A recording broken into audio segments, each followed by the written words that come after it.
We're back na naman. Dito naman po kami sa creek. So pagpapatuloy po namin ang linisin to ng mga water lily na to. Bali dalawa lang kami ngayon kasi isa namin kasama. Dalawa lang kami kasi yung isa namin kasama merong ano sa barangay ginagawa. May team building sila kaya mga ano lang kami siguro. Kami lang ni partner magpapatuloy ngayon at kung darating pa si Jobal TV at yung mga isang grupo na makipag-collab daw sa akin ngayon, sana dumating din para matapos namin itong trabaho na to. So ito pa po, marami-rami pa, makapal-kapal pa po itong ano, mga water lily na to. So yan po, abangan nyo po yung aming pagtatrabaho mamaya. Maraming salamat po mga kapal. Sama doon taki-video si Jobal TV. Kami dara lang, snack. Ay darang pang stock na naman oh. Yaram. Oh, sus. Good morning guys. Yan. Ito Jobal TV at si Jobal. Tropa Jobal. Nature Care. Yan. Very Oh, good. sus. Kasama ko May- guys si Wilfred Ronco, Big Santillan at si Clint nasa Boracay. Ano sa Guys, may Boracay? dala ko guys na Oh, refreshment. okay. Si Ram. Shout out kay Sir Atun. Oh. Dito na kami. Ayan. Yan po yung basurang nakabara dito sa ano, sa creek. Hindi nakakadalo yung tubig dahil dito sa napakaraming basura na to, no? Katago pala sa water lily. Nasa ano, sa ilalim ng water lily. Pag nakita mo sa malayo, akala mo water lily lang yung nakabara. Yung pala sako-sakong basura. Oh. Yan. Dito lahat naipon sa ilalim ng water lily yung mga basura.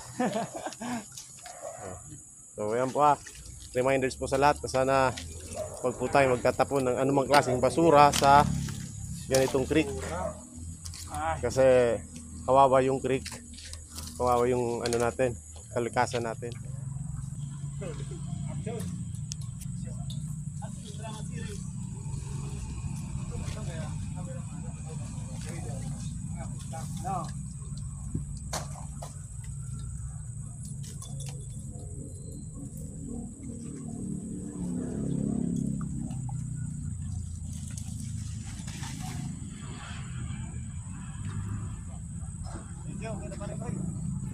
Maraming salamat po mga kapawis at ahon muna tayo sa trabaho at may magandang kalooban na nagdala ng isnaka namin habang naglilinis kami dito sa creek.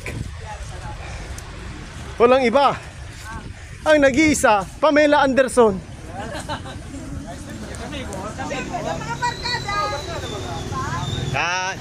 Marami kami isnakan ngayon.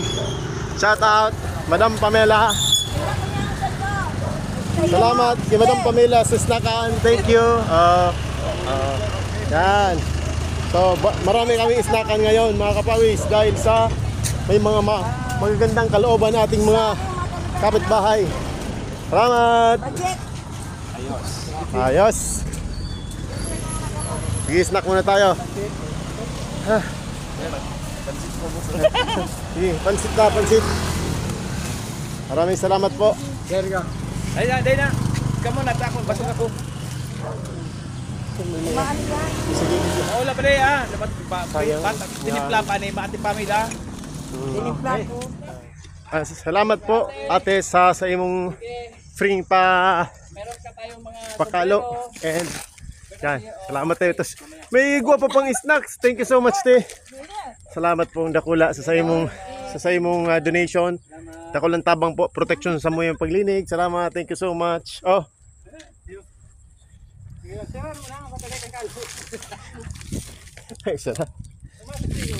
Oh, yan po. May nag-donate po sa amin ng 1, 2, 3, 4, 5, 6 pieces of ano, native hat and 200 pesos for snacks. So yan po mga kapawis. Isang malaki pong tulong po ito sa amin, protection para sa aming pagtatrabaho dito. So yun, salamat po. Ayun na magbigay ng pangalan niya. Thank you, thank you, thank you. Yes, yes. Mga ka-nature, ito po yung basura. Tingnan nyo naman yung basura yan na naipon namin. So ilalagay lang po muna dito sa shoulder ng creek itong mga basura na to para tumuyo. Kasi basa, mahirap hakutin ito pag basa. Wala kami sa manpower. So next Sunday, babalik kami dito para itong basura na to at yung natitirang konting konting water lily ay tatanggalin na din namin. Tapos magaan na to, pwede na to pulutin o kaya ilagay sa sako. Pero ngayon mahirap pa kasi masyadong basa pa oh. Tapos kulang kami sa tao. So walang volunteer. May nagvo-volunteer magpa-snack pero walang nagvo-volunteer tumulong. So kaya ganito lang po muna yung the best. Thank you. Yan. So yan po mga kawawis. Iaahon namin tong mga basura na to para matuyo, and after ilang araw balik kami, tapos matuyo na siya, pwede na namin siyang hakutin o ilagay sa sako. Kasi ngayon hindi namin kaya, trick na trick ng araw. Tapos syempre may mga ginagawa naman yung iba, hindi naman kayang talagang mag-focus sa ganitong trabaho. Kaya syempre volunteerism, kaya ganito talaga. So sa ngayon po mga kapawis, ito mga ka-nature, ito na muna ang aming natapos sa araw na ito. So yung mga kapal na water lily, yan na lang yung natitira. So babalik po kami dito next Sunday para tapusin na talaga to, ubusin na to, malinis. Then after malinis namin to, babalik kami doon sa kabila na para happy isang buong creek mahaba malinis na namin. Para yung pag nagkaroon man ng malakas na ulan, wala nang babara.